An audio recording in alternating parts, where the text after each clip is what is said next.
This is a conversation, is a broadcast from Zoom that we are presenting. Is being done in YouTube. So please know that when we finish and you feel really happy with the information you have, you will be able to tell your friends and others that this is going to be available in the YouTube channel. So this is a seminar that we have implemented to show 3 articles that have been presented on the different authors that we have here. Akahata is an organization that works strongly doing international incidents on sexual and reproductive rights in multilateral spaces like the OAS, and we were participating with different partners with along with other organizations and partners from different parts of the world. And what we have seen for some time is that within the advance of the anti-right, anti-gender, ultra-conservative reactionary members, they have had a lot of discussion about that. It's a little bit of all of this. On top of the tactics that we have had in terms of participation in different venues, we have had certain discourse strategies. Among them, we have the co-opting of certain rights. So they have co-opted and changed their discourse of human rights. So they introduce themselves as defenders of rights. That's why we said that there is a co-opting and a different perspective of these. Human rights are universal. They cannot be forsaken. They are indivisible. And what they do is that they choose 2 or 3, and they say that they are defending 2 or 3, and they strongly attack universality. They have co-opted too with an anti-imperialist discourse. So again, they start confusing the people, saying that the progress for the rights for abortion is an attack for the unity of the North to depopulate the South. They have attempted to co-opt the feminist discourse, and they talk about violence against women. They retake part of our argument in our language, and the largest violence against women is abortion because it's killing a big amount of people from the womb and others. And we have had a severe change and misconception of the discourse. So they pretend they are argumenting with scientific knowledge, with data, when in truth they are not respecting they are not respecting the information through reference system, the quality of the information to follow certain patterns. They talk about some presentations that they do in their own centers, that they don't have many resources. They talk about the reference centers, the same journals or magazines, and they start showing without respecting the quality elements that we have had for a long time. From Akahata, we have the possibility of receiving the Policy Center that offered to us to work together because they know the work that we have been doing around facing these anti-rights groups. And they had proposed to identify a little bit of the status of the situation with these things. And what we thought was that actor mapping were plenty, even though there is always something that we have to update, even though we lose some relevance in others. It was something that was already made. And what we identified during in this process is that there was a strong area in the discussion, in the debate about the discourse, the scientific discourse that we have on the biological arguments. We are facing ourselves in United Nations within feminism in the context of many countries in the policy, like Argentina, that is the country where I'm located, where we have these players saying that everything that we brought about gender is just a fantasy or a delusion that is called quack. In Spanish, President Milei tends to say talk about things about the left wing with lots of despite. So it's a huge fiction that they are counterposing on the things that they present. They think that there is something objective that is outside history and others that will be the sex. So we are counterposing what we have in the gender, but the reality is the sex, and this cannot be changed considering the wills of others. Sometimes in the discussion, there's people that says we don't have to pay too much attention. Is like it just they want to say that, but we have to pay attention to these because they are heavily articulated, and as we said before, they come to large instances of decision making in the countries and the multilateral venues. Like, for example, in the case of the United Nations, we have Rimal Zelen, who is the ombudsman on violence against women and children, poses and consequences that is replicating all this narrative against right is profoundly existentialist and has played a role with the role of the rights of trans people, intersex, rights of the sex workers, and that is a partner of the reactionary feminisms, which also has a strong emphasis on what they call the objective sex.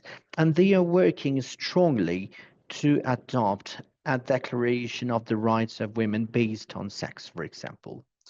The committee has appeared, the one that is monitoring the work from the elimination of the fight against women, is where many feminist existentialists have an interpretation of the international normative that is profoundly transphobic. And they are also fostering a discussion of a new protocol that we are afraid that has this same basis on the sex as they want it to be.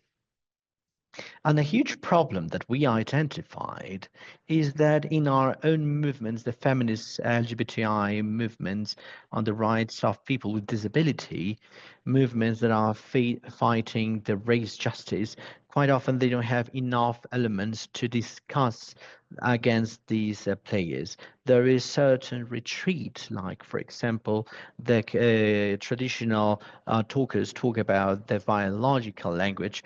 It appears certain intimidation, certain feeling that we should not discuss. With which they are validating that what these people is saying is a biological, serious, and scientific discourse. But where what we want is something different. It's a schematic perspective, quite a highly determinist, like 100 years ago, and that is far from a more contemporary understanding of the biology as something that has more to do with probability than determinism, and that is essentially based, life on Earth is based on variability, and we found ourselves that there is an attempt of erasing variability.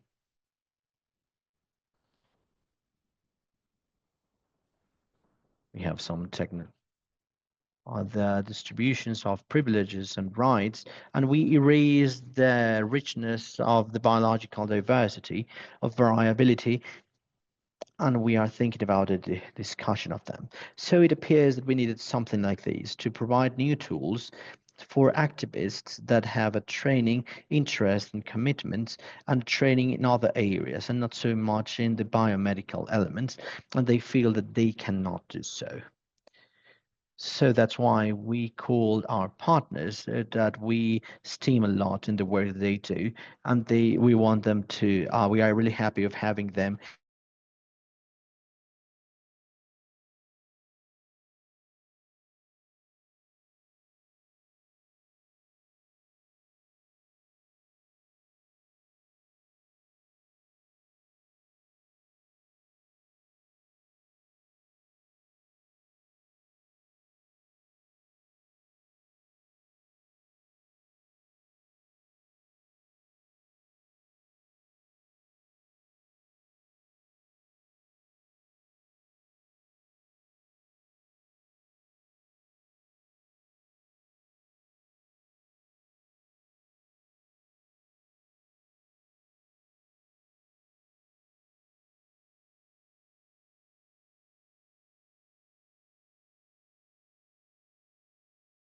And we're going to have this space, this discussion.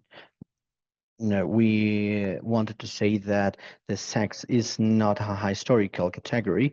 Were interested also on talking about the discussion on the mind, other things, on the refining of the different anti-gender actors that say that there is a gender determinism that has to deal with the development of the brain. And we were also interested on the things that we especially have in the marine to put into discussion some information about how are we doing some interpolation on reductionism of different categories on different things that we have, for example, in high performance.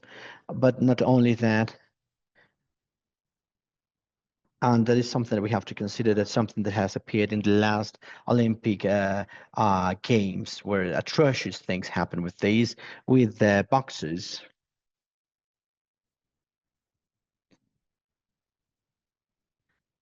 And something that happened, for example, in we had to open some kind of needs of protection for women.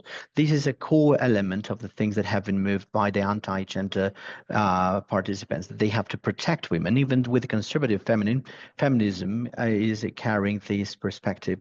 And something else that we have to protect is the white race, because this anti-right players, they are not only anti-rights, but they are also heavily racist, white supremacists. And the three works, they have a huge anti-colonialism approach. They are talking about all the different reductionist and determinist perspectives, and it's something important for us to understand. The discussion of sex and gender goes along with an anti-racist perspective, that they have this shared agenda, because both categories are based on the same ideas, biological ideas that came from the 18th century, completely interwoven with the imperial perspective. Now I'm going to give the floor to our guests. I'm going to start introducing Shoban in a moment. Here we have Shoban. So Shoban Guerrero McManus, she studied biology in the Faculty of Sciences of the UNAM. She's a master in philosophy on the UNAM. She has a diploma on art studies by the university, and she is a researcher of the Center of Interdisciplinary Investigation of Sciences and Humanities. Her focus is gender and science studies, philosophy of biology, feminism, and the philosophy of subjectivity. She has level 2 of the national level of researchers in 2018. She received the accolade with the distinction of the National University for Young Workers, and with the accolade in humanities that is provided by the Mexican Science Academy, and also an activist. And we are going to be really pleased of listening to her. So I'm going to give her the floor. No, thank to you, Maria Luisa, and thanks to Kahata. I hope that I have pronounced properly the name, and I'm really proud of sharing this forum with Lucas and Marina, and all to delve into what I have is a text that is called History, Epistemology, and Ontological Story of the Sexed Body. And what I'm going to do in these 15 minutes is to tell you a bit about what is this text about. First, to tell I'm a trans woman. Originally was trained in biology to study science philosophy, and I have devoted myself to this science and gender policy and sexuality as well. And the text is written from this place, the science studies, understanding that we have a conflux of sociology, science anthropology, of science philosophy, and other general political reflections about science. And also, we have to say that the reflections that I'm presenting now are not only born from a theoretical approach, but also from a situation that is affecting me as a trans woman from Latin America who is located within a context that was something rather new in our region, and is to face ourselves within feminisms, and not only within feminisms, but also with Marxisms and anarchisms, and even in the LGBTI movement with different rhetorics that have been anti-rights. In this way, my text is structured in four parts to try first to make a diagnostics about what is happening, and then to try to give some guidelines or general information about possible strategies of response that can be articulated from the social studies of science, from the science philosophy, from the science history.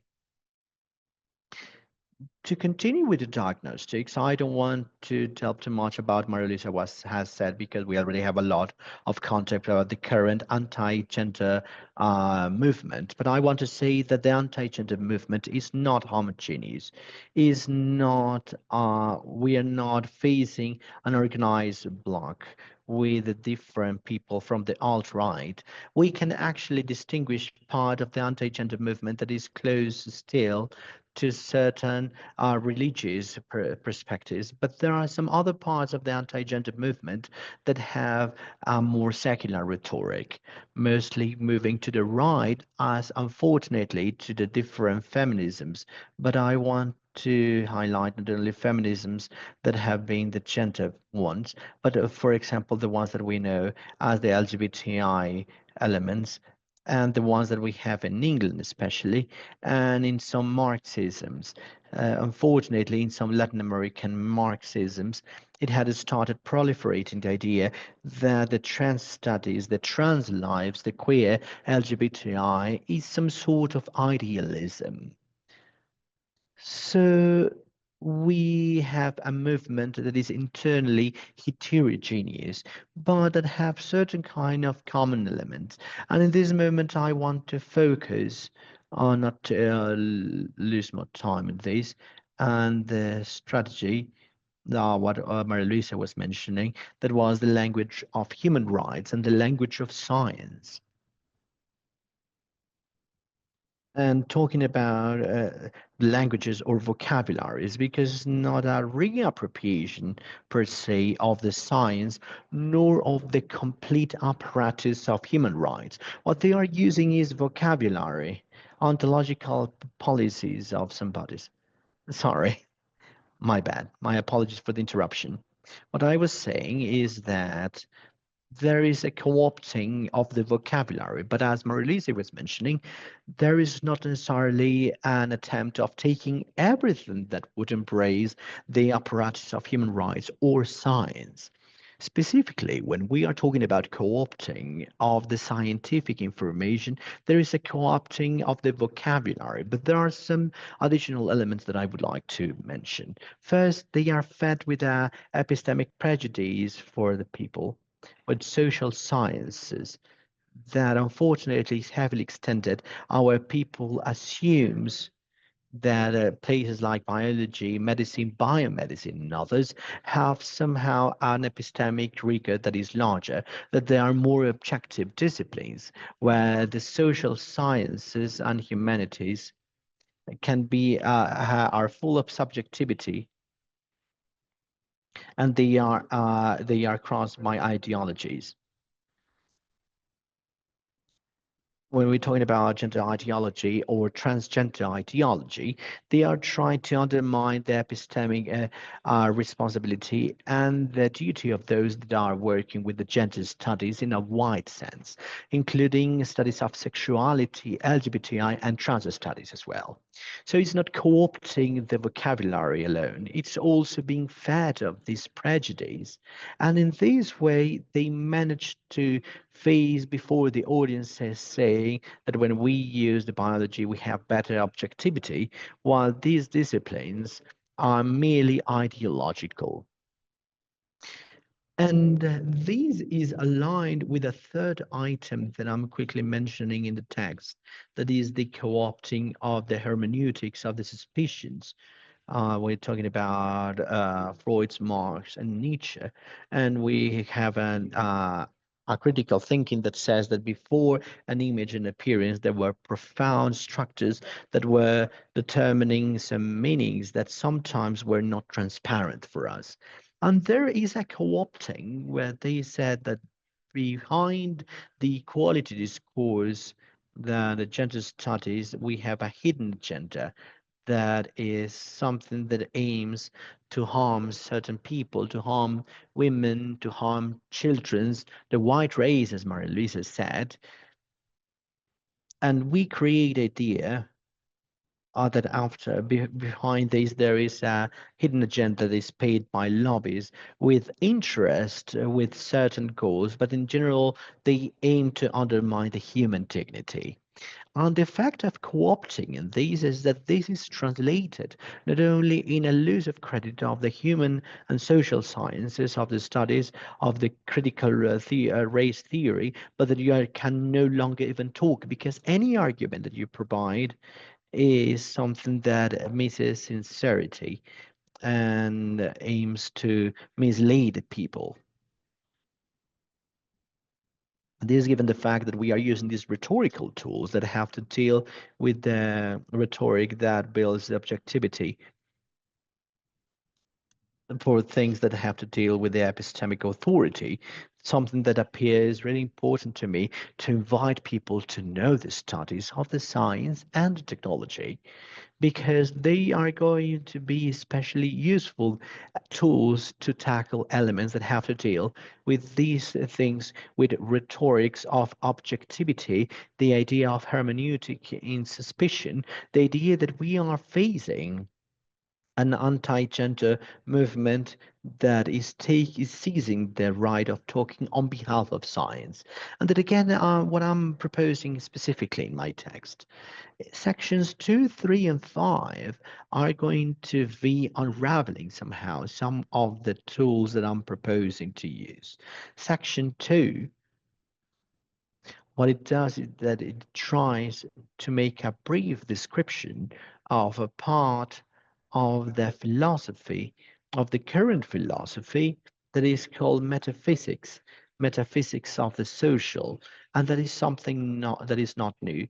The social metaphysics is talking about questions such as if the metaphysics says that this is the being, now we have more concrete things. What is race? What is gender? What is a sexed body?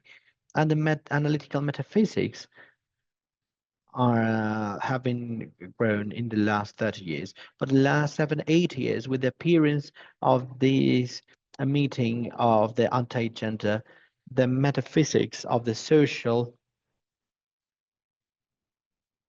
have flourished.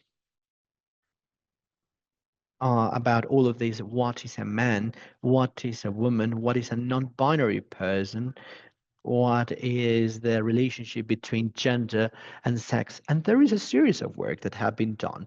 As I said in the second part, is a general perspective. In general terms, we can face many different approaches that I'm not being exhaustive, but for example, there are approaches like, for example, Catherine Jenkins, who is a British philosopher, that is a chief of the Hypatia journal, the most important gender magazine of the world, that says we shouldn't be discussing metaphysics more than any other things in terms of public policy. In the British context, she says that we can leave the metaphysics behind and make specific questions on the public policies and the categories that we have. So I was talking about the proposal of Catherine Jenkins about how it's necessary in this discussion always to make these large questions like what is a man, what is a woman, what is a non-binary person. But again, I have to clarify that the reason that I'm going to focus on these large questions is that because unlike England, where each public policy has its own apparatus, in Latin America as a whole, the categories as men or women are crossing everywhere and appear in different public policies. And actually, legally belonging to one of these identities opens the door so that we can access to different public policies and health issues, education, social security. And in this way, that at least in Latin America, unlike what Carolyn Jenkins mentions for the United Kingdom, something that we can avoid given the appearance of these in the public policy, making the question how these categories can be construed, can be understood. This is what we have in the second section. And then I go to a third section saying, well, what we would propose in the science and technology studies is somehow paying attention or aiming especially to two specific items, and is that beneath those questions about what is a man, what is a woman, what apparently we are talking about a biological discourse that appears that has been established and that is self-evident, that behind these there has been an epistemic work of decades and decades, sometimes centuries, of being construing and building the scientific data. And what we do, for example, in the science philosophy, in the history of philosophy, in the social studies, is to queries, to think about all the epistemic work that we have been behind the construction of these categories and all the effort that we have done, but especially the real scope of the things that can be said from sciences. And here I'm going to make some specific mentions. In the field of epistemology, I'm talking about the idea that when we were talking about biology, the biology facts are not transparent. What do I mean with this? A lot of people assume that when we talk about sex, we are talking about something that is self-evident. People says, well, look at the genitals and that's it, as if sex ends with genitality. However, in the contemporary discourse, they go beyond what can be observed in the genitals. And even when we observe genitalities, it's not self-evident, for example, in the development processes that we have behind about how to come to an adult body with certain genitality is not evident the physiological machinery of the body. So I make a call to acknowledge that epistemologically speaking, the body is not transparent. It's not opaque either, not in order to say that we don't know anything about it. But what we know about the body needs a lot of epistemic work. And this is mediated by some social practices that are historical.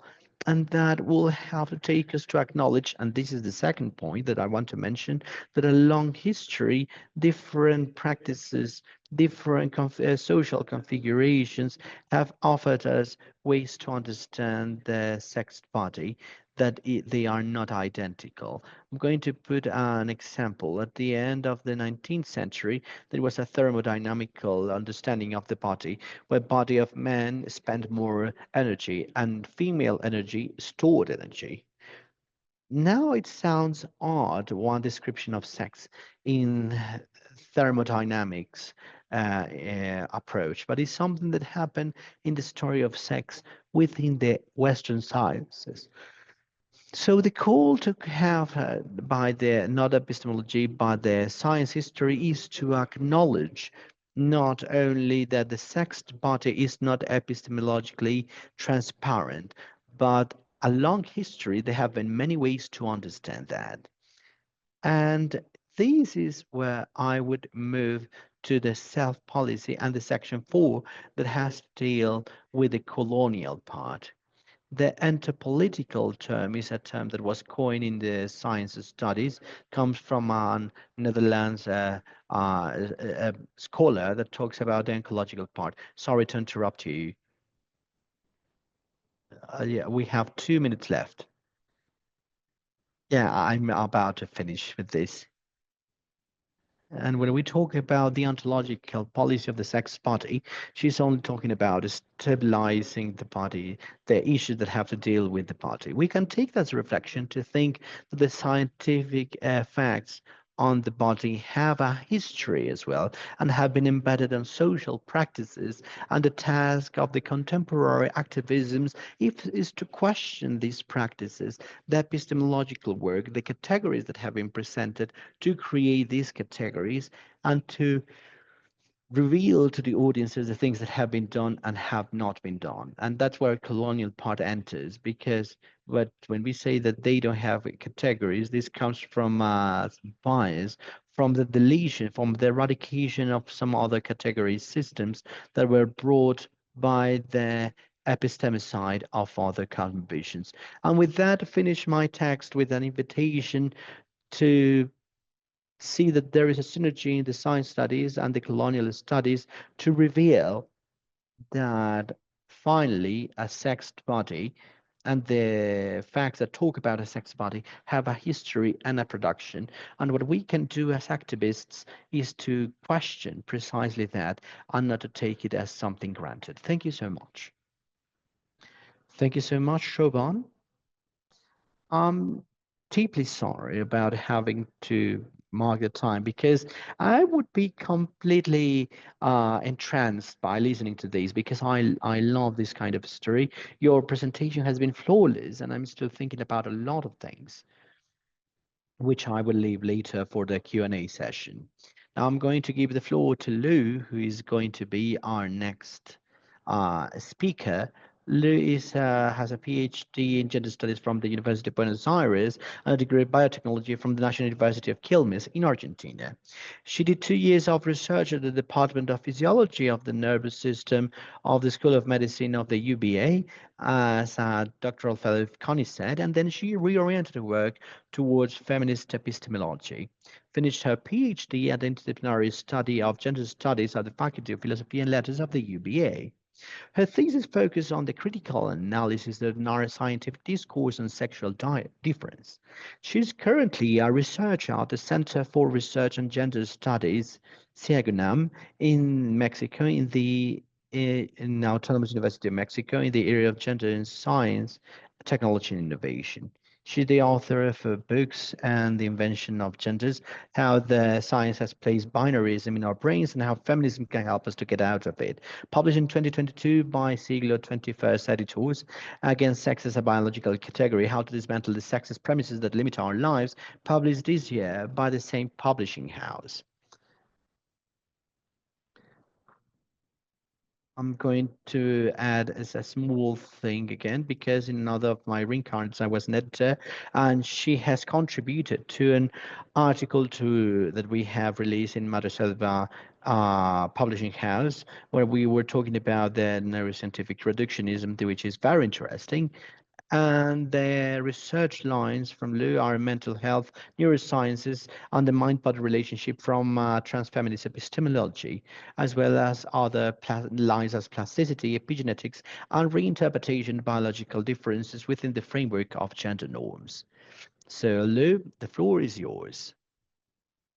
Thank you so much. Thank you, Marilisa, for this investigation. Thanks for the organization, to Kakahata. I don't know if I'm saying that well. Yeah, thank you. So it's a pleasure to know all of you, and thank you so much for being in touch with us and to be able to face you. I'm really happy of sharing this space with Shio and others that I hadn't had the pleasure to know before. Let me tell you a little bit about what do we do in our text that Maria Luisa was requesting from us. She was requesting a text that could be mentioned, giving biological tools to discuss, but biological elements to counteract the elements that Marie-Louise and Chopin have presented. Some arguments that are based on the scientific knowledge, but have several epistemological voids or gaps. So I made a text that was setting this epistemic void of the movements when we are justifying these. And at the same time, I was talking about some elements of the political discourse that sustain the sex as a biological category. So I'm going to start by telling why the argument of the anti-gender elements of those stances that are stating that the binomial men-women are the only ones that exist and the same thing that we have as gender identity is something biased and is not answering to the scientific mainstream discourse at all. And then I'm going to say what is the mainstream discourse is stating in terms of the binomial men women and the gaps that we have in this scientific discourse and the mainstream. I'm stating these because we talk about predominant elements, not in absolute terms, but also we have some discourse that are coexisting and some are counter-argument to predominant discourse. Some of the arguments that we have had in the gender approach has to deal with reducing to the category of sex the ways of living as men and women that are not binary. That is, the idea of describing a reproductive possibility is the same as talking about men or women, so the vulva is the same as women. And this explains a bit of what Marilisa has already described, that is making an apology to the rights based on gender. That is, I talk about men, about women, and that's it.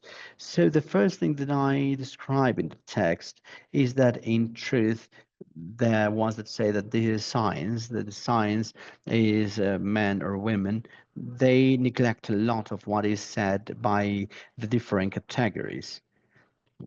Talking about the complexity that I was describing, nobody in biological sciences is talking about there is a single parameter. Nobody says that. From the 20th century, nobody talks about that. But on top of that, there is an important bias in terms of what are the parameters that are used to define the sex. According to the different anti-gender stances, the paradigmatic stances have usually talk about the reproductive systems. So if we ask a person, a trans-exclusive person, where is the fact of being a man or woman, probably they will point out the genitals. What I show in this text is that nobody in the scientific discourse, nor predominant or non-predominant, nobody at all is going to point to genitals, because nobody sustains that the genitality is the one that explains how we can divide in the binomial of men and women. What they are going to point out, and this is something that has been heavily agreed with different stances of the current scientific status, is the head. They are going to talk about the brain. The genitality works as a predictive of this part, but is not an exact prediction. So it's like a person that is working with the scientific rigor, not so much in the terms that we have, would never point out the genital area, but we talk about the brain. The brain and the idea of the brain. Why genitality would be some kind of work in terms of the sex. As Marilisa said before, this has to deal with the idea of prenatality and how we differentiate these in the second semester of being gestated.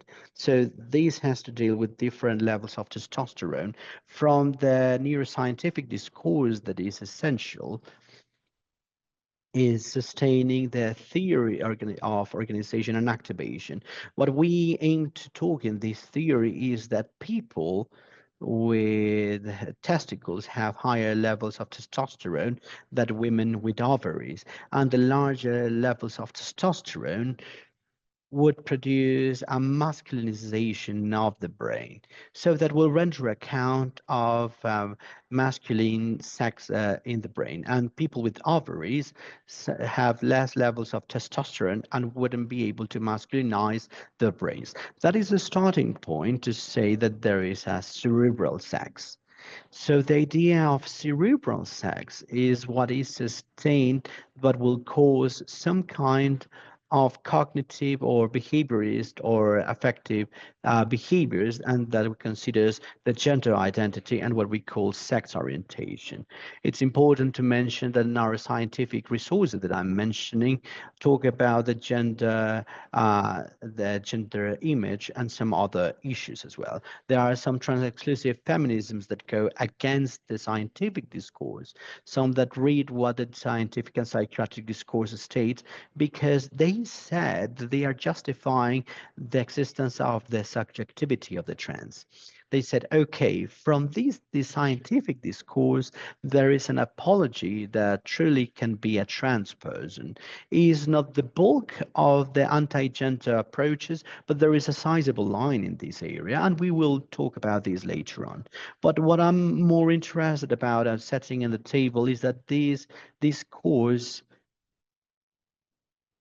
creates the sexual orientation, gender approach, and some capabilities that are going to include the activities of the role of the game and certain traits of the work that has to do with empathy, communication, predisposition towards aggressiveness, and all these things considered in an evolutive characteristic that considers the roles in reproduction.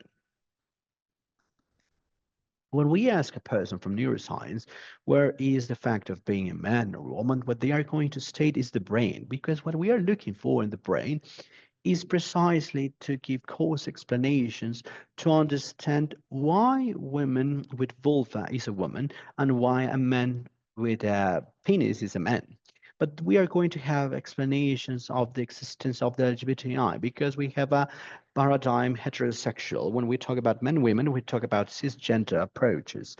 And the LGBT is going to be explained as a detour of these type brains. Um, Deviation of the continuum of testosterone. And what does this mean? As a non-binary lesbian in the prenatal area, I was exposed to higher levels of testosterone than the ones that I have had for having ovaries. So that will render account of a brain at least partially masculinized, and therefore that will explain my subjectivity in understanding my perspective. Of course, now, when we go to these neuroscientific mainstream discourse, we aim to go to it counter discourses within neuroscience that are going to state, okay, there are not possibilities of sexing the brains. Uh, the brains cannot be classified according to different populations. And this happens with Arabna Joel, for example, who is a cognitive psychologist and made different studies with a statistical humor. And what she said is that a huge variability between women and gender brains on one hand, and the brains and gender of men in the other. And of course, between men and women cisgender approaches as well. And what she says, with the others that have also done their own part, is that the idea that brains can be susceptible of being classified according to two populations neglects entirely the possibility that when we talk about a brain in a holistic manner, every part that we see is not coherent with what can be a type of sex.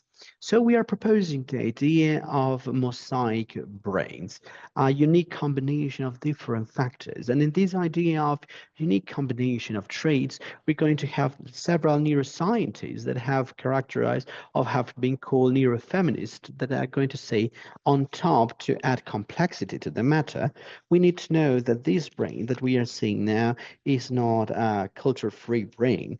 That is a brain that has learned at the rhythm that we learned because we are bodies, and that comes to fruition in our biology. So as we always see a brain, we are always seeing a brain covered with social practices, and we have a strong binary training along the gender normativities.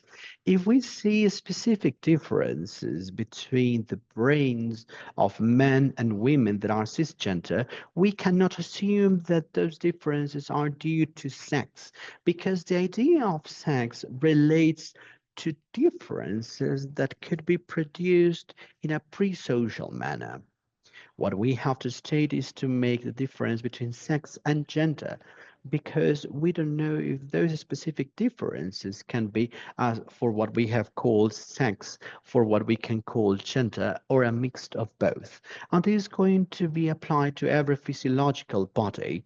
But what interests me the most is that within the creation of the scientific knowledge, there is a strong appearance of the predominant discourse when they say that we cannot talk about sex differences if we want to have scientific rigorousness. What we can talk is about difference of sex and gender. Now there's a second problem, and is that if we accept the idea of brain variability, what gathers us here is to say, okay, we have brains that are not susceptible to be categorized according to populations, and we're going to assume to have as many brains as people. What is the next problem then? Okay, as brains as people, I say that in a brain I can know who is the person. To know this, to answer to that, what we will have to ask is what can be explained by the brain as a caused agent or as a reflection of our subjectivity. So my argument in this text is that first we are showing that these cores are anti-gender stances or policies that are quite general in terms of assuming the genitality as the reference area to submit to the men or women categories has no scientific grounds today. Second, there is a tension between the neuroscientific discourse to know how can we characterize the brains and how can we understand the variability. So in this area, it's important to state that when we talk about a psychiatric perspective, there is some kind of common ground in the brains of the men and women that are cisgender, that is rare frequencies of appearance of certain kind of mosaic that would render account of the prevalences in the psychiatric perspective. For example, that cisgender men are more liable to be diagnosed with certain kind of psychosis. There is a concrete example that we have mentioned with Daphne Joel that has to deal with autism, the relationship with cisgender children that have more predisposition to autism than cisgender girls, and they will talk about an odd frequency or an odd mosaic where the appearance frequency is larger in boys than in girls, cisgender. So what is the assumption that we have here? And this is something common that appears in all the neuroscientific discourses. The predominant and the ones from neurofeminists that I mentioned before. What is common is to render some kind of caused contribution to the brain to explain our mental life. The idea, for example, that we can have a genetical predisposition for autism, and autism is something that we're going to characterize as part of our psychological life because there is not a specific neuronal correlationship as we have with Parkinson. Is something clear, is a correlate. In autism, in schizophrenia, there are not specific correlates on the biomaterials, but instead, as Diana Paris says, is based on the elements that we have. We observe the consult and we diagnosed. We look for the biological causalities for this. So facing this situation, my stance is that the problem is about discussing how do we understand subjectivity in terms or in relation with our biology. That is, what can the biology answer about what we are and what we are not. And my stance is that it is common that we always provide a caused value to the biological configuration to explain our mental life. Of course, this causal value is not linear. It works often in a veiled manner because we talked about this, about psychobiosocial elements. We moved in different models that have to deal with values, some kind of factors that at the same time are contributing. And in the end, we are feeding information that are helping with the genetic polymorphisms. And when we have genetic polymorphisms, they are presented at a tough core to explain all the elements that can appear. But the core, the hard core is part of the elements that we have in all the different psychiatric diagnostics that we have.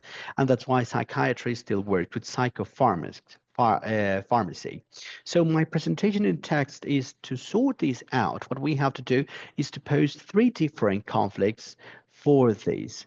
With the biologicism, the idea that a biology, the biological setup is enough to render account of a mental status, like being a man or woman, non-binary, my sexuality, my personality traits, what makes me in my life. And I'm saying this because in neurosciences, it's quite common to attribute certain characteristics, certain traits of the personality with things that have to do with hormonal changes that will impact the brain. And in the end, we go back to this biology that will precede to my appearance of my behavior.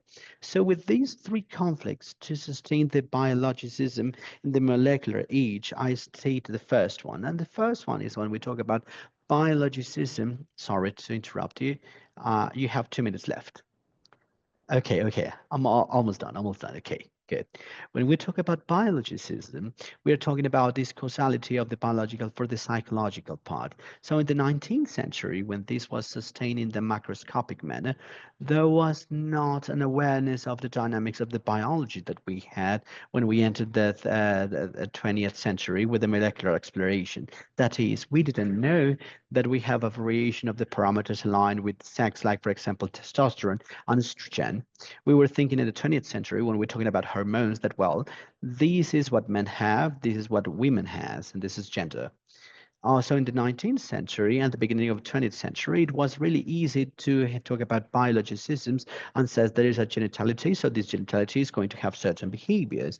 But of course, the molecular era, what we find is that our biology is dynamic, and it's dynamic within these parameters bound to sex, like, for example, testosterone.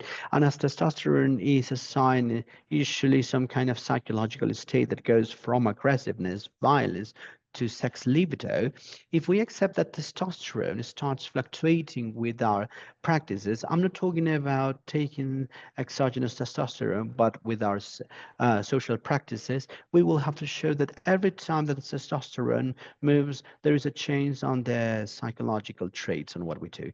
This is what we call psychophysical strict laws that is presented by Donald Davidson. He talks about a physical in a wide sense of the world, of the things and our biology, but I take this concept and I call psychobiological strict laws. And what it entails is that when my biology changes, my psychological status has to change as well. That is necessary to talk about a biologist principle, because if one thing changes and the other doesn't change, it's not enough to explain my psychological life. In this first conflict, I have a specific case in sport that in certain elements, like, for example, resistance, track and field, cisgender male have a reduction of testosterone up to 50%, and they don't report any type of issues with the sex libido.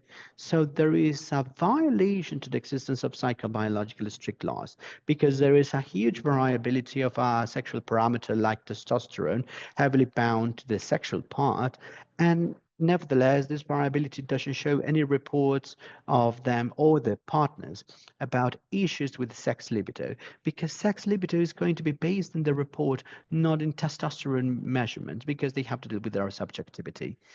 The second conflict, I will skip it, but I will go straight to the third one that is very important for me.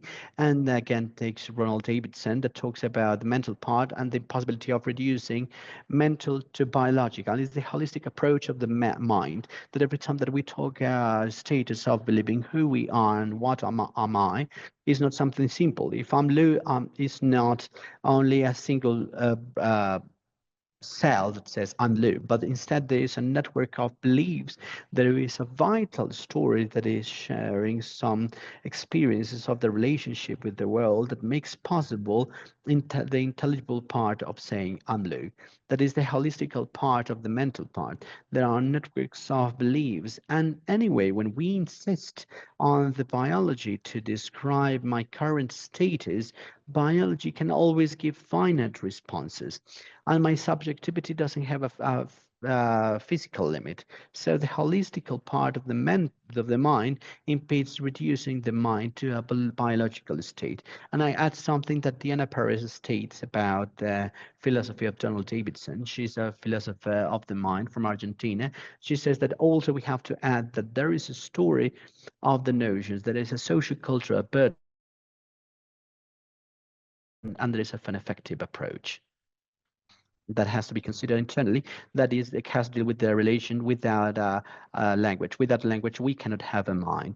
And even though we have the capability of developing a language, this is not genetically embedded with the language, the weight of communication. And that makes our subjectivity local and specific subjectivities, and that will go beyond with the data to be able to explain them. With this, I say that the neuroscientific discourse fails on locating in the brain the source of our identity, because this identity has a relation, and there is not a biological causality that renders account of that. Sorry for the time, my bad.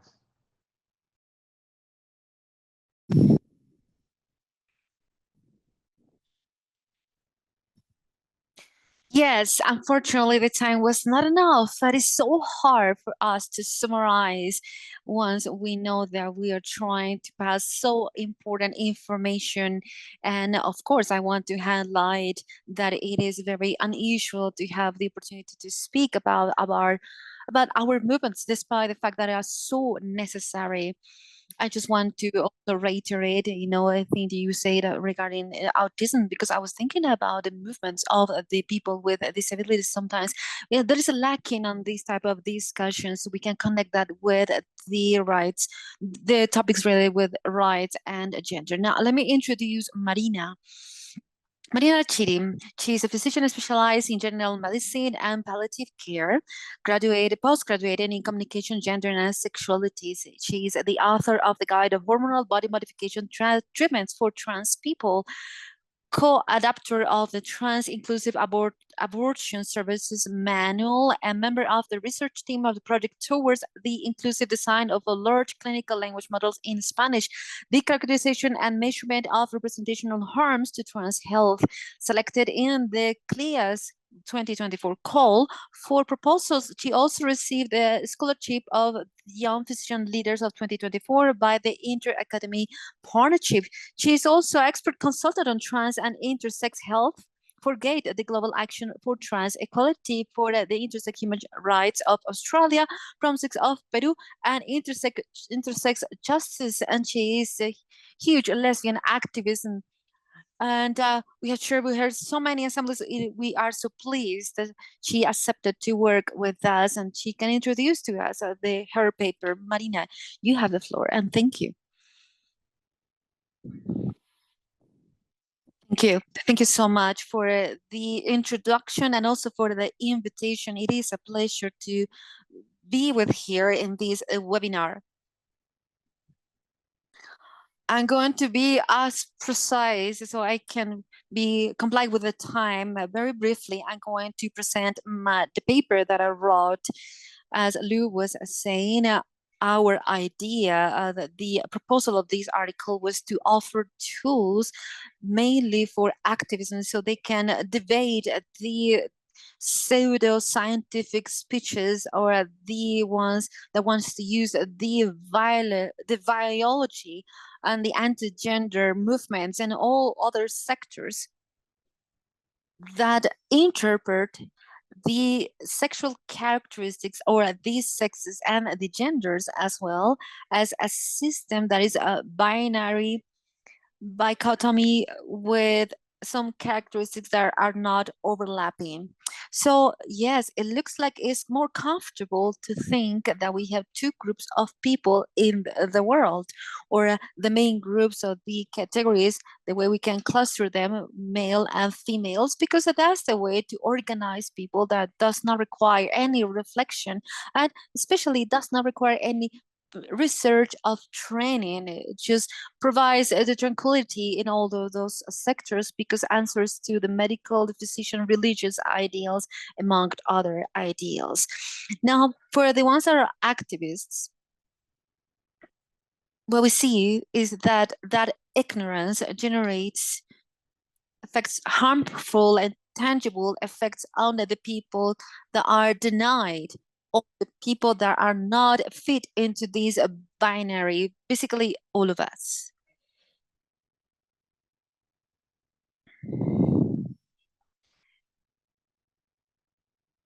Lou, knowing that they have completely coherent characteristics, cohesive ones, and knowing as well that they are not fully overlapped.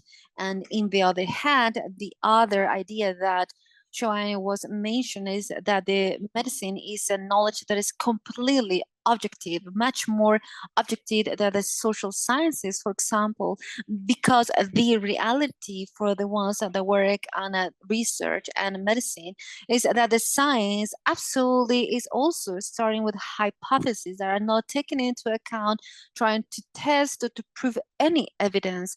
whatsoever, and these hypotheses that determine not just the sense of the research, but also their interpretation, the interpretation of the findings on the clinic research, meaning they are not completely objective knowledges, and normally speaking, they are biased and partial due to the ideology of the researchers. As a matter of fact, not in an aware, on a will way in many of the cases. The medicine based on the evidence is a method that is widely accepted in the scientific world as the most valid that is used at this moment on the Western science world as a way that you can trust for making physician and medical decisions based on the best published information. Obviously, this is sustained so to avoid so the personal experiences, the personal opinions can transform or change how effective the services can be doing. And this is the ideal, right?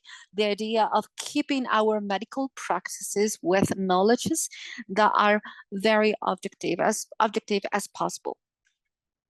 Normally speaking, we heard from other areas that there are some sectors that keep this sexual dichotomy, the binary aspect of sex and gender, saying that there are some studies saying this and that.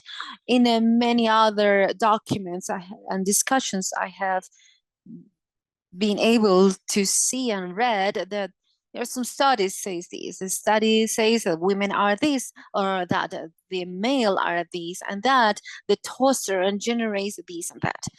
And the reality is that, generally speaking, the population and the activists themselves, we do not have enough tools to use the academia researchers so we can really assess, so we can find out if those studies really exist, but also to assess if we have studies, as Maria Lisa was saying, the origin, if we can trust the origin of these studies, if the methodology is trustworthy, the methodology that they use to put together the studies and to reach those outcomes. So perhaps this might be a different type of discussion, but I feel that there are some methods that are they're easier to access for the ones that are not researchers. For example, Google Academics, which is a very simple tool with many mistakes, could be biased, but it's better than just go simply to Google. It's better than ask to GPT. It's always to check the amount of references of a scientific paper to find out how much you can trust in this work, the ones that are experts, and knowing that you do not have to trust the consensus or the opinion of the experts. Perhaps we can think about this in other event, to facilitate tools so we can have a certain type, but we can weight the ones that could be more trustworthy, especially regarding this type of discussions and debates. The systematic queries takes a lot of time, the scientific ones, but it's also hard to find outcomes, but it's even harder not to find anything at all. And sometimes the ones that are researching about the scientific foundation to affirm, to say for these connections with the sexual dichotomy. As Lou was saying previously, there is no scientific evidence that are respected that says that being a woman is this and being a man is like that. The other way around, as decades come over, that we can find much more papers that are doubting or discussing such as statements, knowing that what it is actually to be a woman or a woman, instead of having completely statements that are truthful. But it is true, we start with statements and we need to think about these to categorize the women and the bodies, male and women, but also for research purposes, not just women, the people, but also their sexual characteristics. At the end of the day, the querying is to reaffirm those opinions that we have based on the science. Now, what is the sex? Is this a category that we are using in a non-specific way? And it is okay. the way it is like that because we might need to interpret certain type of factors.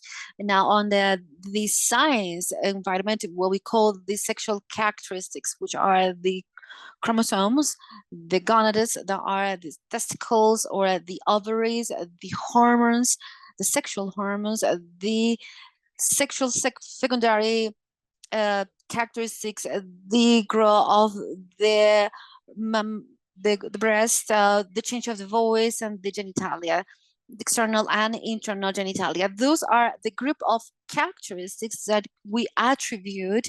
Once they have a certain shape, we can attribute that to a woman, or once they have a different shape, we attribute that to a man, and that's what we call the sexual characteristics. Something that I highlight on the article and right now is that these markers do not have two opposite values, and just two. And the other way around, they could have different type of characteristics, and sometimes you can find them together in the same person. And another aspect that is also very important, as Lou was saying before, there is no sexual characteristic that is decisive enough to establish the sex, the legal sex of a person, as how a newborn baby, how can you put that in a document? It is based on the interpretation based on culture, history.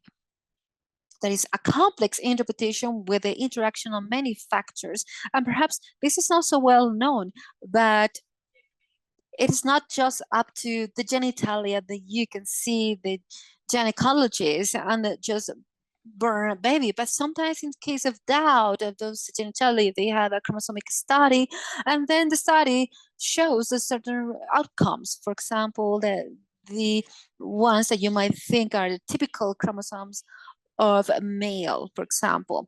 However, at that hospital, there is a consensus that once a baby has the XY with a lot of testosterone, but the genitalia correspond or are similar to evolve, perhaps we can include this as a women because there is higher possibility, for example, in case of having a sexual surgery, once we want to create the valve instead of creating the phallus.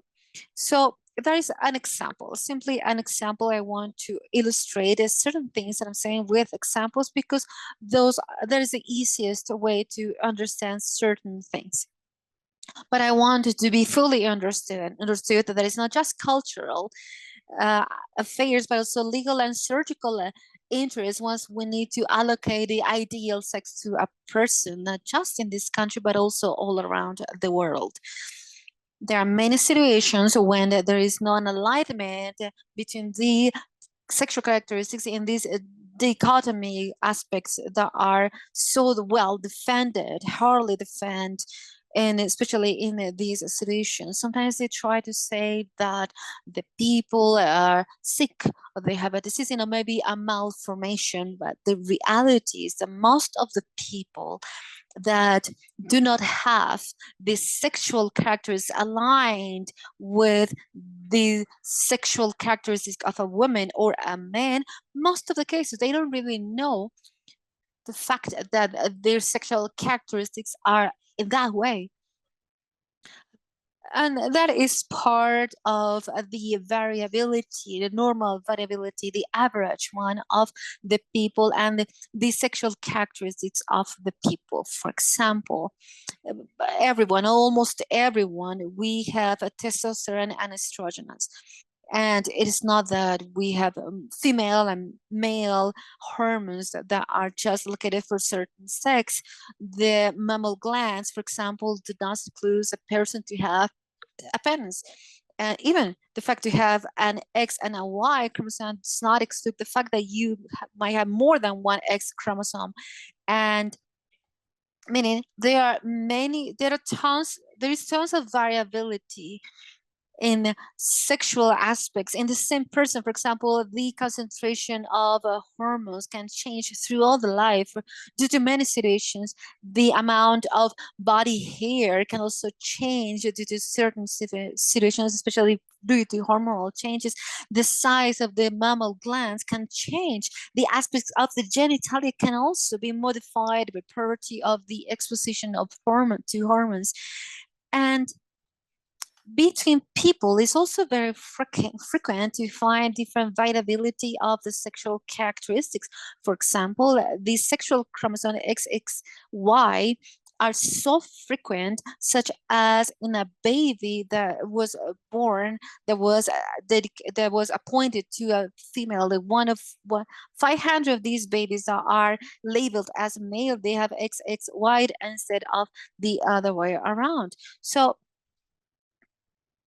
as in most of these cases with these sexual chromosomes, they do not have the impact on health, on the physical characteristics of the people, then most of them don't really know that diagnosis. And it's just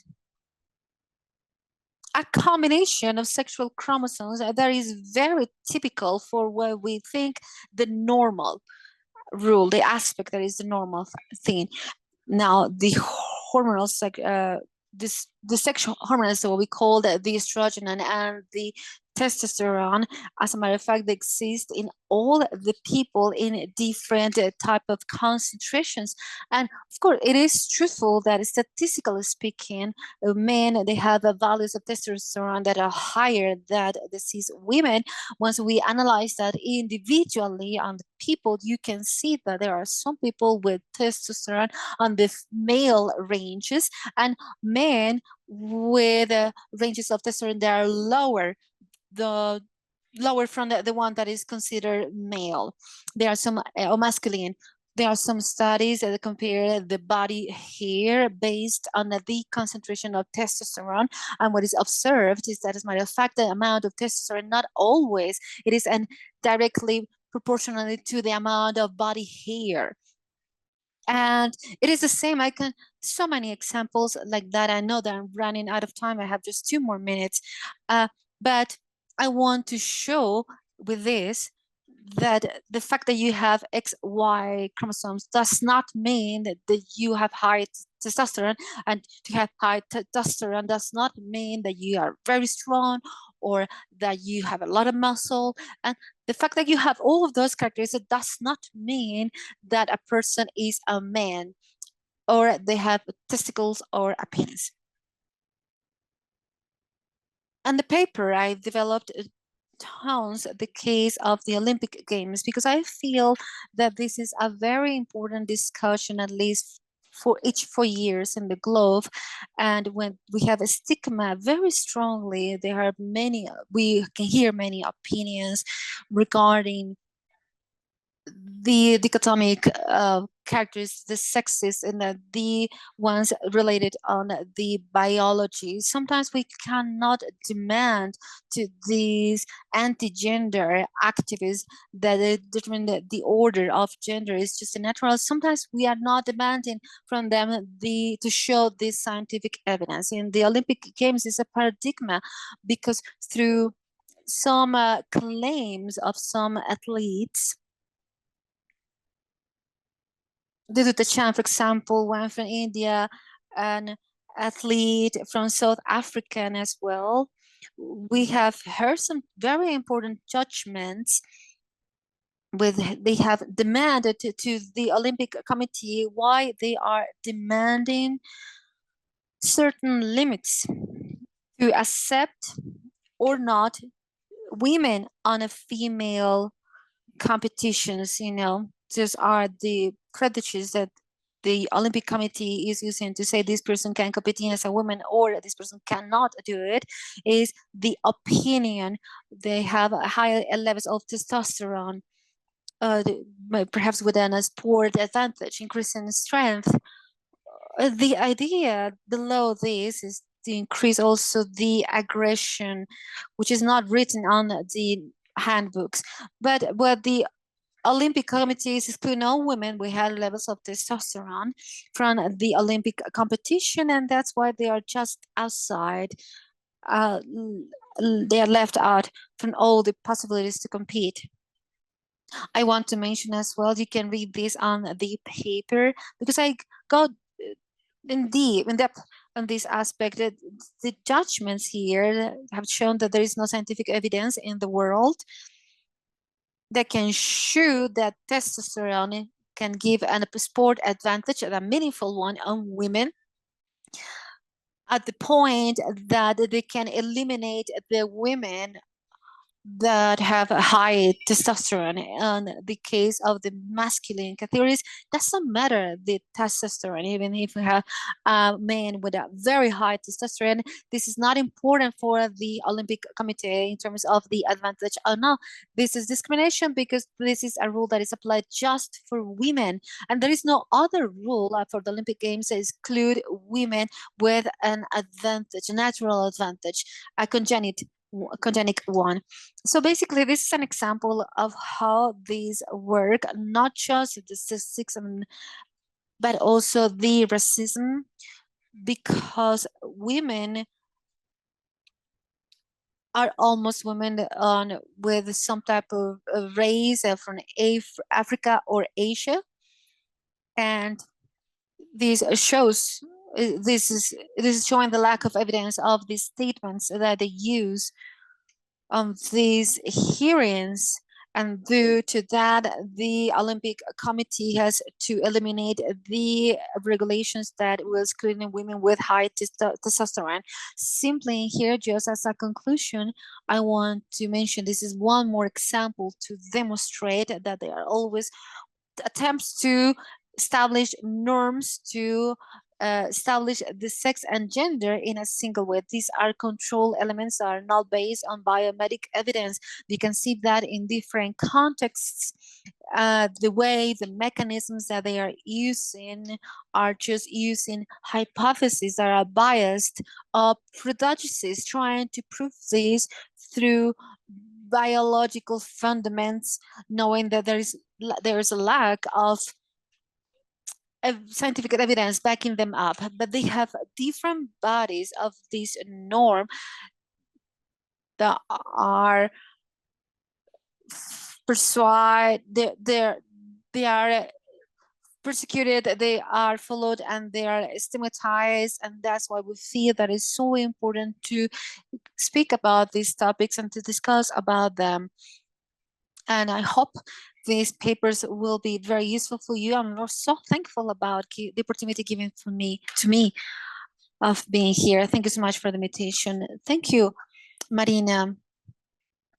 It's so complicated to have just a little bit of time for each one of you. I would like to have at least a couple of hours for each one of you, and also to talk between each other. I also want to say that what we are doing right now, this is a webinar discussing ideas with all sorts of fundamental ideas, trying to explain and also sharing the many years of training and studies after you thought about these topics, with the reactions we can hear on all the anti-right stakeholders. We won't read them, but especially in YouTube, there's a series of troll comments. And I am saying this because this shows the same thing, a dogma position that is completely close to all sorts of debates. The three of you, through your remarks, were able to express or were highlighting us also the historical aspect of the scientific thought and the situated, the settled thought, and the character of self-assessment, or this mechanisms, so we can change the mindset, incorporate new evidence, changing the models of analysis, because I feel that we are in a moment that after many years, after we have received a very strong attack against the scientific activity, and sometimes we have some criticism that are well thought, pertinent in terms of some bias on the scientific activity, precisely. Places that are colonized or that have gone through the race. Some of them are well founded with intentions to go deep into the debate, but in the last times we have seen a step back, an attack against the science without arguments, without debate. This is a dogma position, and I believe that is very important right now to think precisely how can we show that the scientific thought, once myths, the changes.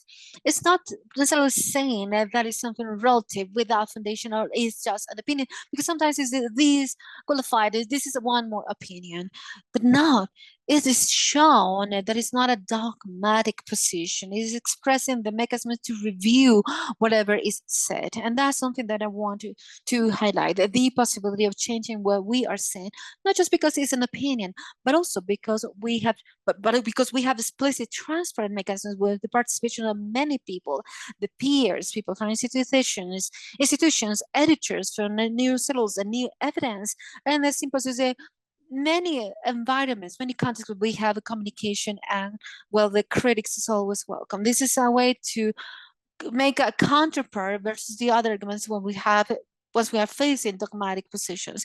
And also what you're saying, the need of all the time pointing out that the dichotomic groups are excluding others, because these movements have a strong need to settle the way we are and the way the others are.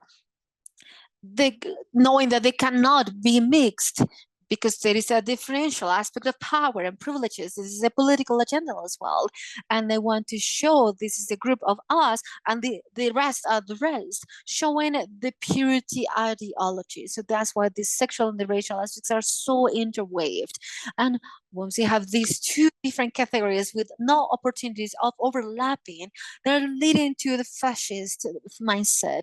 All the this purity mindset at the end of the day will take over a violent strategies to keep the purity and the separation of these groups and the population that are putting back together. So that's why we have such a strong reaction with this type of discussions, the positions that we are trying to explain.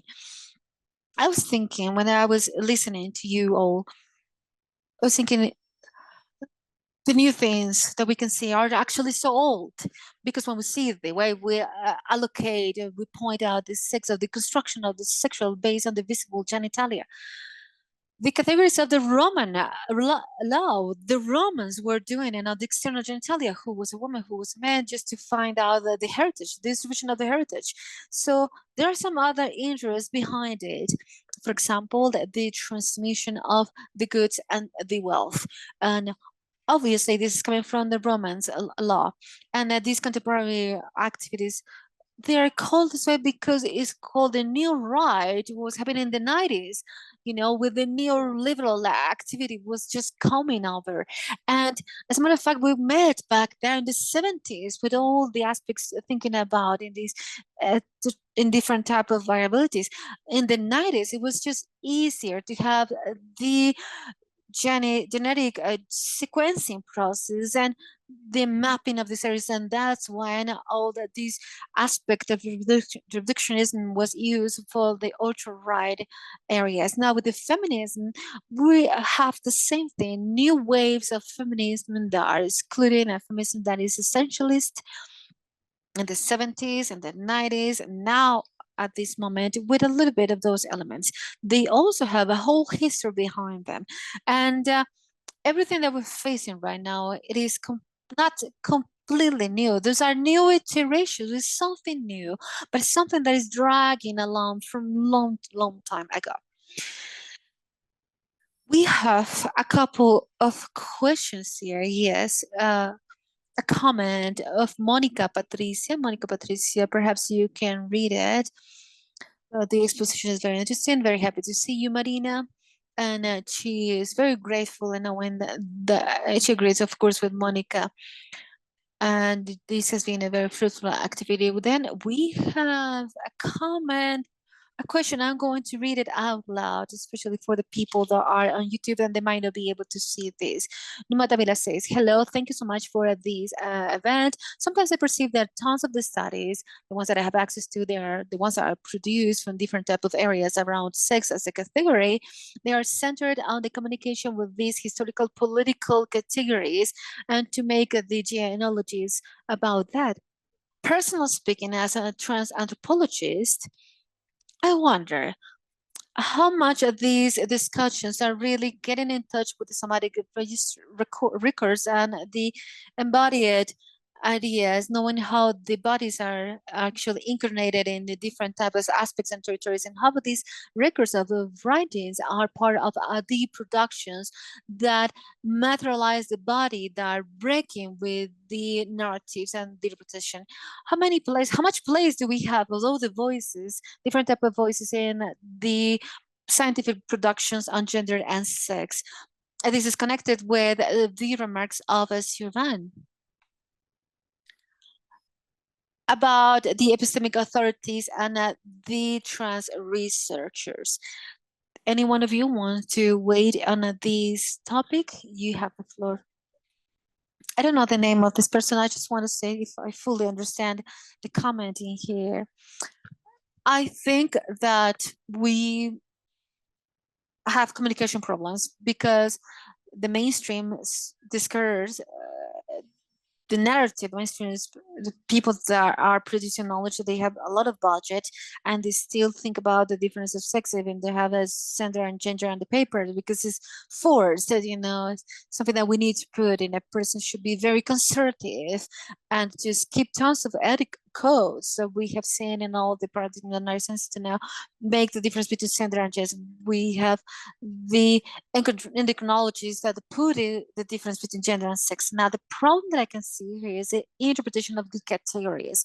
And I believe if you speak about these type of experiences, how we can materialize this subjectivity, you will find our unidirectional hypothesis, meaning that sometimes we have individual biology and that's why we have a individual biology, meaning that the individual experience is not necessarily partaking on the scientific world unless in the psychiatric world. But the thing is that they take this individuality to put it in a structural aspect as a part of behavior so they can reduce that individuality or that subjectivity, which is not the same to the biological aspect of it. So the problem of the voices that we can include, that I can say, for example, in psychiatrics, to take into account the experience of the people, because of the symptoms of the diagnosis is based on symptoms, general symptoms, and then this can become a subjectivity that is based on the biology. So here we have my problems. First,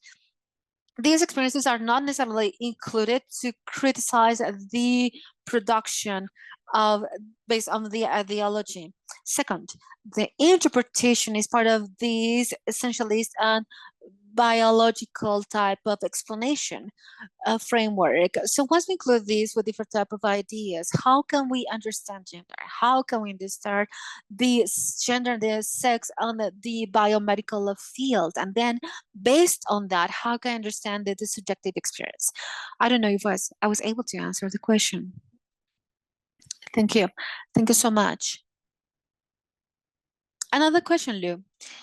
Once you talk about the mainstream narrative, are you talking about the academia? I am talking about the narrative on neuroscience, the strongest one in neurosciences, the ones that we interact with to live in the world, that goes through our subjectivity. This is the common, the social imagination that supports this idea. It's not an isolated aspect. It's not just the fact that the anti-gender men are based on the biology. We all are. The starting point is just different. We need to criticize in a radical way. The one is the one that we have internalized, meaning the way we understand our subjectivity. We have narratives that sometimes are you thinking about the biology causality in our life experiences, and that is a science based just on the biology. And we must have a very strong discussion in the way we understand ourselves. The subjectivities that we developed as part of this paradigm, that is part of the common sense and is backed up by the mainstream narrative that is guiding a hypothesis towards certain ways to keep on understanding ourselves in the world. The fact that the biologist mindset is connected in the social affairs. Once we think about the identity, not just gender identity, but identity as part of the family, for example, once we think about the LGBT community, or once we think about the identity of people and throughout the history, as even in countries such as ours, once we think about the identity, especially in the dictatorships, there is always this type of narrative based not just on the biology. When we think about the assisted pregnancy, we always think about this again. So it's very critical to think how this can really go through the whole social contemporary social fabric, at least on the West world. Joan, I think you wanted to say something. I'm sorry, I didn't see you before. It is okay. Regarding the question of Numar Davila regarding the literature, it is my understanding is that the most studied aspects on gender is the way these categories were embodied or incarnated somehow. And what is happening with this movement is that we were forced to leave behind the discussion of how these categories are embodied, to go towards more technical discussions. The casualty relationship is the natural classes. We were forced somehow to go deep into the biological and biomedical narratives. My impression here is that the literature related on how the characteristics are embodied are older ones versus the ones that we're using for these type of discussions. I have papers coordinated with Alba Ponch-Levassa about the affect, body, and identity, and you can find them on a feminist phenomenology and also affective studies, the literature, how this is embodied, you can really find it. And we have just a few people that are trying to connect both literatures or both documents. But part of the fact of having this type of discussion in this scientificist manner is the discussion about the incarnation of the embodiment of this is kind of left behind. The troll that we had on YouTube, for example, thank you for not just change my gender, right? I am really thankful about that. But even that person, the way the person is formulating everything is in terms of, I don't want to talk about this. I want to talk about the scientific categories. So I believe that the pressure that we can receive from the people has forced us to say even if there is not a way to, even if you stand in that position, you won't win. And that's why we need to have very strong technical discussions. And because the fact is that we were just talking about it, the literature based on just the incarnation, and we are moving ahead of that at this point. Thank you. Thank you so much, Marina. You wanted to add something? Otherwise, I have another comment here I'd like to read to you. Hello, I am Chris. I am licensed in biology Chile. My question is, there is a group studies in Latin America where we can debate about these topics, we can read papers, and we can coordinate arguments or strategies or something similar. Sometimes I feel that we are like a disconnected islands reading about these topics, and it would be so good to work together. I don't know about these groups. Perhaps any one of you? Or perhaps this could be a proposal and we can think about that for the next year. First of all, hello, Chris, because we know each other, and I know that Chris knows also Lou's work.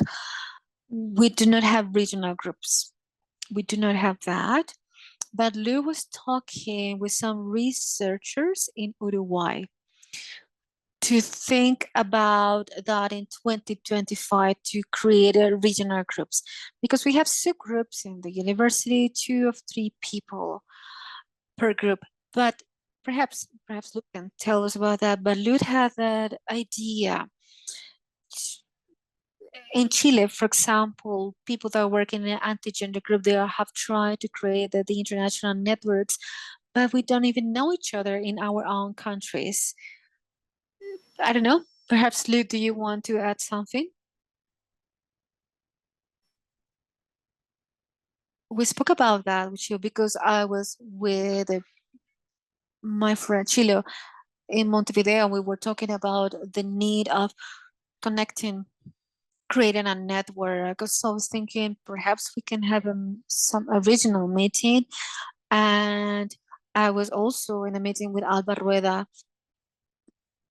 Alba was thinking about like a school, but beyond that, we were thinking could be very cool if we do something like that. And so the three of us thought about those regional meetings for 2024, at least to know each other, to read things together, and to create debates and discussions.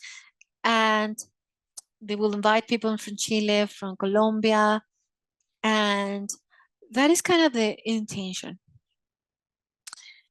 Such a great news.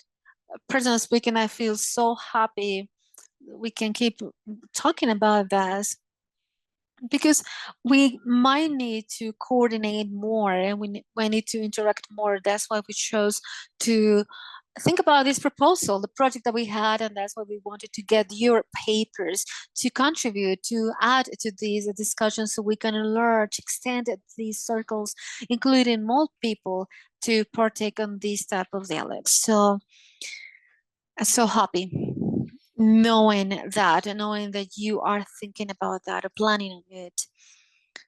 Very, very good. Mose, hold on a bit because we have new messages. Thank you. Thank you so much for your answer. Shivan was asking precisely about the documents of the embodiment that contributes with the process of scientific production. He's spoken a lot about the bodies and the scientific categories based on whatever is produced, but sometimes we don't really know how the people are perceiving themselves and embodying the same bodies in the present. So thank you so much for this webinar. Thank you so much, Numa, for your comments. Chris also saying one of my goals next year is to coordinate or create a group in Chile, at least between the professors and trans science. So this we can create a bridge between the academia and the society. Let me add something here, just for you to think. Perhaps later on you can have a meeting, also we can create the nexus in Argentina. We could also do that. We have a meeting of trans researchers as part of the framework of the first Congress of Studies on Sex, Gender, and Diversity in the San Martin University this year. But there's another opportunity, Chris. Also, perhaps you will find people in the same vibration frequency. And Monica saying that regarding the attacks, I feel that the trolls speeches will be always thought of in a coward position, to say we have our spaces, and we have the areas which are the networks, the science, the territory, and also the militants. We are fighting without fear, and that's what we are. Thank you so much. And also my friend Pato Laterra says to speak about thanking me for talking about this trans meeting that we have here. Now, closing, Marina was saying, Marina, I wanted to know that I will copy your idea. You were saying something regarding the fact that sometimes people do not have the good tools to check the scientific certainty once they quote different type of papers. There is a very important problem, also the gaps of knowledge that are also lack of scientific alphabetization. And sometimes the science is just on the hands of just a few people. Sometimes the people, they do not have enough tools to get knowledge. You could say maybe Google Academics, check as many times as you need different type of papers, simple things, but sometimes they are not easy to access for everyone. So that's why it's important to spread the knowledge, to disseminate those different type of tools. Some activists are coming with different type of experiences and not necessarily coming from the research background. Also for the people that are part of the administrative debates, for example, we saw that in debates here. That is something very valuable, very important, that we really need, that we need to empower, we need to include, and we need to communicate much more.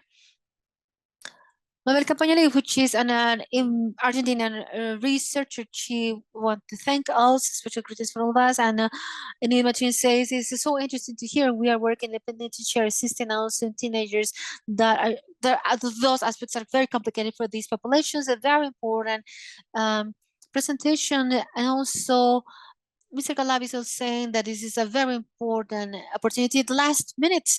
Now, do you want to add anything? 2 or 3 minutes for each one of you. For each one of you. Very briefly. First of all, thank you, Maria Luisa.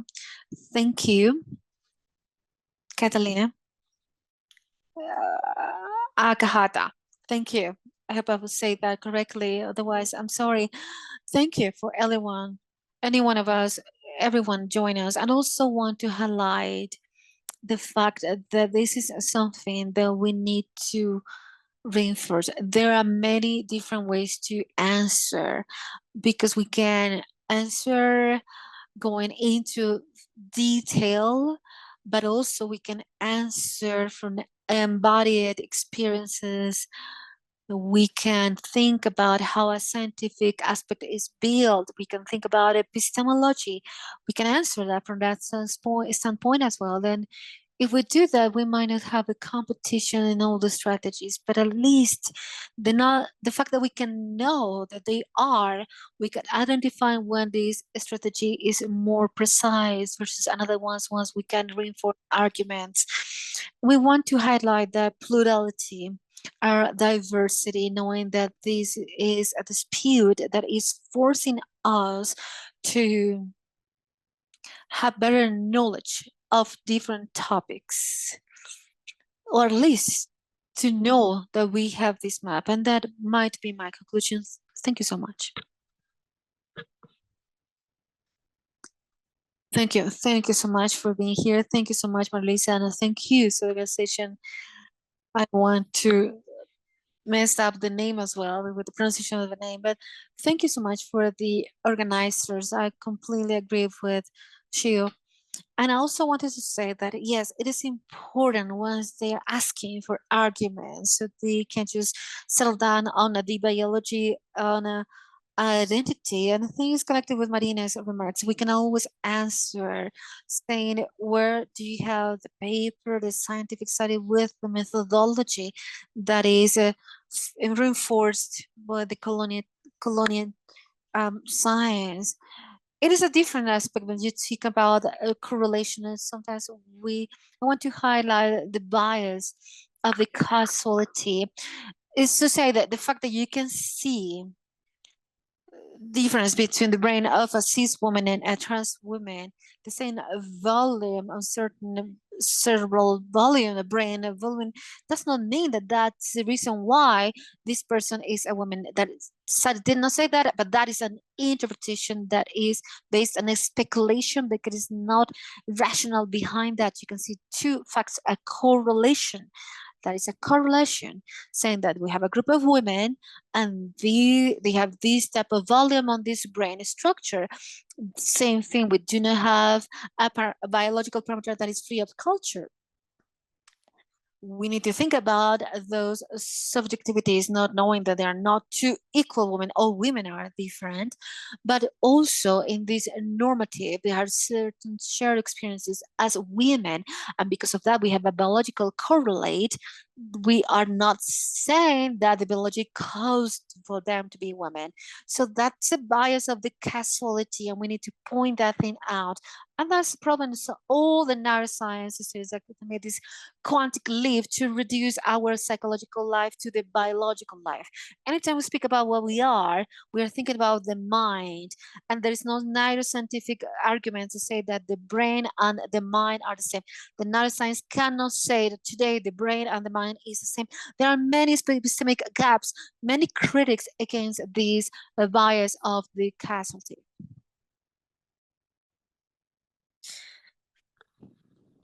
I want to thank as well. And I want to underscore something that Shimon was saying as well. I don't think that we need to take our militants to the biological field. I don't think that is that is not the intention, that is not the proposal. We do not have the training to do it as well. But actually, it is not, and it won't be a benefit. It will be beneficial for us. I believe that as an activism, we are planted on the human rights field, and we need to fight on that field, but also we need to have some tools. We need to be aware of certain discussions. We need to know the aspects that are lacking, and the scientific method is allowing us a collective, so we are not de-articulated of this type of discussions from the scientific, from the studies. They should not force us to step back. We know that we need to keep moving forward, even when we are pointed out from that context. Even if we have people that possess a tool to discuss about those topics, and we are more than willing to share and to share this knowledge and to make this knowledge more accessible as well. But what I wanted to underscore is that the most important aspect of the discussions, our field of battle, is from the human rights standpoint. And I believe that this is another aspect that we should know about too. Thank you so much to Kahata.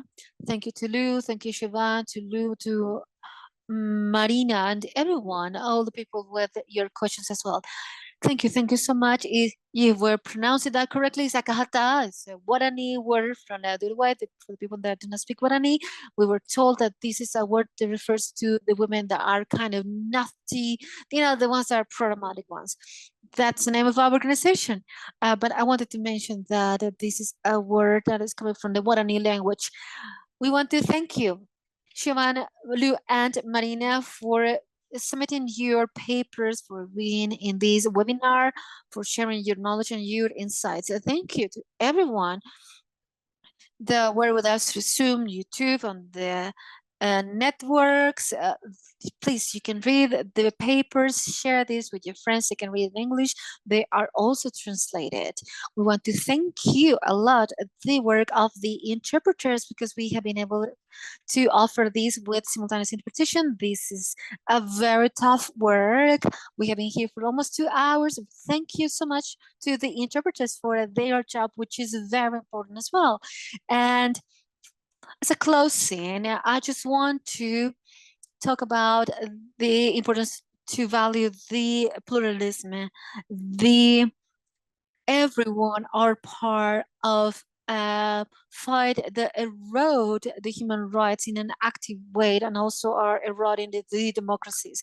The democracies in our Latin American region, but also in other regions around the world, we are seeing the democracies at risk. We feel that they are doubting, they're questioning something that we thought it was a democratic consensus that were well solidified. Dangerously, we can see that they are not so solidified. As a matter of fact, one of the core characteristics of the democracies, of the true democracies, is to sustain, to defend the pluralism. And that's why we are trying to aim to with these type of conversations and the work that we do from Akahata. We want to sustain much more democratic societies that respect the minorities, the majorities, the individualities, so we can live lives that are more livable.